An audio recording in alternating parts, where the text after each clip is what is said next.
Hello guys, कैसे हैं आप? उम्मीद है अच्छे होंगे। आज हम सवाल करेंगे प्रश्नावली 9.1 का। नवा सवाल है। सवाल बोर्ड पर दे रखा है। एक मीनार के पाद बिंदु से एक भवन के शिखर का उन्नयन कोण 30 डिग्री है और भवन के पाद बिंदु से मीनार के शिखर का उन्नयन कोण 60 डिग्री है। यदि मीनार 50 मीटर ऊंची हो तो भवन की ऊंचाई ज्ञात कीजिए। इस प्रश्न में हमें भवन की ऊंचाई ज्ञात करनी है। एक भवन दे रखा है और एक मीनार दे रखी है। मीनार से भवन का जो उन्नयन कोण बनना है कितना बनना है? 30 डिग्री। और भवन से जो मीनार का उन्नयन कोण बनना है वो कितना बनना है? 60 डिग्री। इसके लिए डायग्राम बना लेंगे।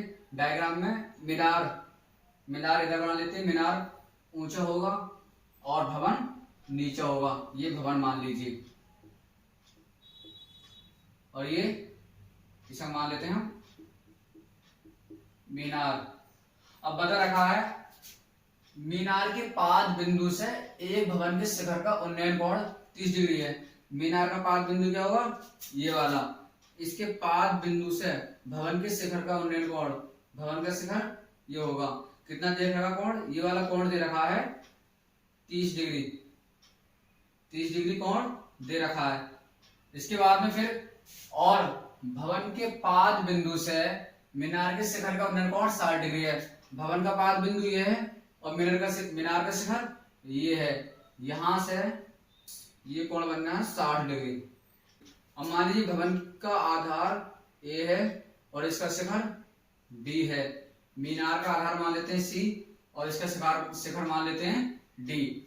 हमें भवन की ऊंचाई ज्ञात करनी है। ए से लेकर बी तक का मान ज्ञात करना है और सी से लेकर डी तक, यानी मीनार की ऊंचाई दे रखी है। मीनार की ऊंचाई कितनी है? मीनार की ऊंचाई है 50 मीटर। ये मीनार की ऊंचाई यहाँ पर दे रखी है।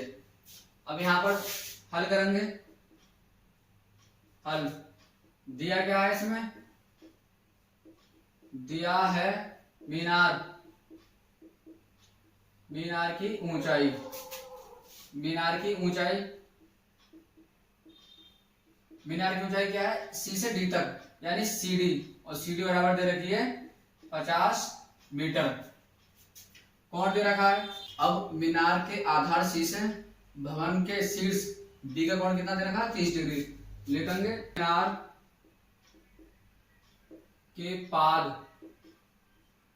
मीनार के पाद बिंदु सी से भवन के शिखर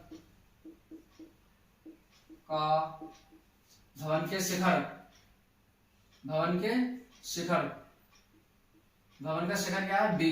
भवन के शिखर बी का उन्नयन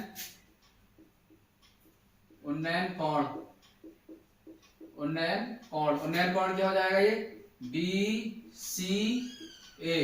एंगल बी सी ए बराबर दे रखा है 30 डिग्री। और भवन के पाद बिंदु ए से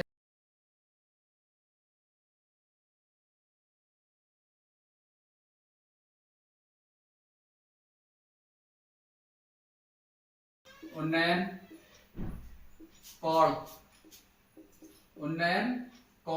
कोण सी ए डी। उन्नयन कोण सी ए डी बराबर कितना दे रखा? ये देखा 60 डिग्री। हमें ज्ञात करना है भवन की ऊंचाई ए बी। तो यहां पे लिख देंगे भवन की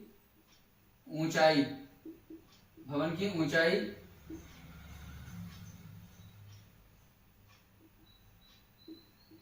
ए बी बराबर हमें ज्ञात करनी है। ए बी का मान हमें निकालना है। इस डायग्राम में दो त्रिभुज बनने हैं और दोनों त्रिभुज कैसे हैं? समकोण। एक 30 डिग्री के लिए बनना है और एक 60 डिग्री के लिए बनना है। तब हम पहले 30 डिग्री के लिए निकालते हैं। समकोण 30 डिग्री के लिए क्या हो जाएगा? समकोण त्रिभुज ए सी बी में हो जाएगा tan सी बराबर लंब क्या है इसका? ए बी बटे आधार क्या है इसका? आधार है इसका ए सी। tan सी का मान दे रखा 30 डिग्री। tan 30 degree. और ए बी का मान नहीं दिया है, AC का मान भी इसमें नहीं दे रखा है, AC को ऐसे ही लिख देंगे। tan 30 का मान होता है 1/√3 और AB का मान नहीं दे रखा है यहाँ पर और AC का मान भी यहाँ पर नहीं दिया है। अब AC इधर आ जाएगा 1 की गुणा में, तो AC की अगर हम 1 से गुणा करेंगे तब ये AC ही रहेगा और √3 किसी गुणा में आ जाएगा, √3 गुणा में आ जाएगा AB के, तो ये हो जाएगा √3 AB। इसको मान लेंगे समीकरण 1। इसी प्रकार अब समकोण त्रिभुज CAD में पुनः समकोण त्रिभुज CAD में क्या होगा, tan 60 डिग्री लगा लेंगे यहाँ पर डायरेक्ट, tan 60 डिग्री बराबर हो जाएगा DC और बटे में आ जाएगा इसके AC। tan 60 का मान होता है √3 बराबर DC का मान कितना दे रखा है, DC का मान दे रखा है 50 मीटर।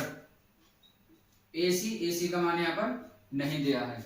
अब AC को इधर ले आएंगे, AC बराबर हो जाएगा 50 और ये √3 इधर बटे में आ जाएगा 50 के, तो ये हो जाएगा √3। इसको मान लेंगे समीकरण 2।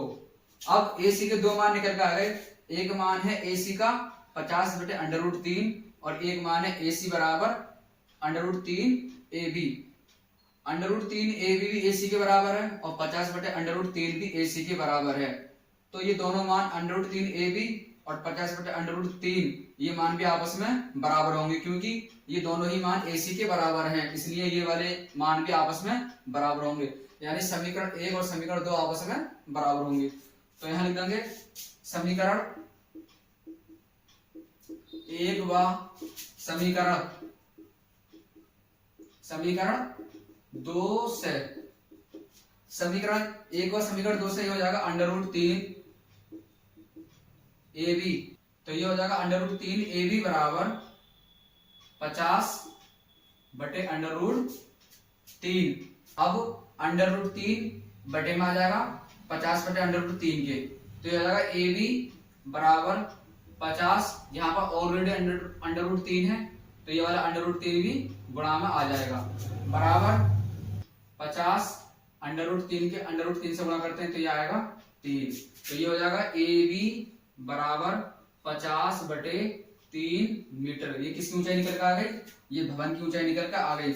हम इसको इस प्रकार भी लिख सकते हैं, 50 को 3 से भाग कर लेंगे तो ये हो जाएगा 3 ही का ना 3, यहाँ पर कितना बचा, यहाँ पर बचा 2, आगे है 0, ये हो गया 20 में 3 कितनी बार चले जाएगा 6 बार, ये हो जाएगा 3 छंग 18। अब 20 में से 18 गए तो कितने बचे 2, अब 2 ऐसे लिख देंगे और 2 को भाग हम किससे कर देंगे 3 से, तब हम इसको लिख सकते हैं 16 सही 2/3 मीटर। ये भी किसकी ऊंचाई है, ये भी भवन की ऊंचाई है। 50 बटे 3 को हम क्या लिख सकते हैं, 50 बटे 3 को लिख सकते हैं 16 सही 2/3 मीटर। किसकी ऊंचाई निकल कर आ गई है, भवन की लिख देंगे। आता है भवन की ऊंचाई 16 सही 2/3 मीटर होगी। यह मान हमें ज्ञात करना था।